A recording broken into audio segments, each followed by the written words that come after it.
ఎప్పుడు చూడనా వానజల్లు కోసమే వేచి ఉన్న పైరులా గంపెడంత ఆశతోటి చూడనా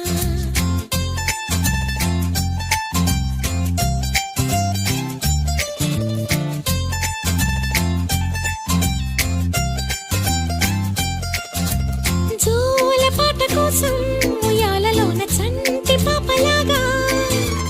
కోడి కూత కోసం తెల్లారు జాము పల్లెటూరిలాగా ఆగనే లేనుగా చెప్పవా నేరుగా గుండెలో ఉన్న మాట ఏ ఒకటి రెండు మూడు అంటూ అరే ఒక్కో క్షణాన్ని నేను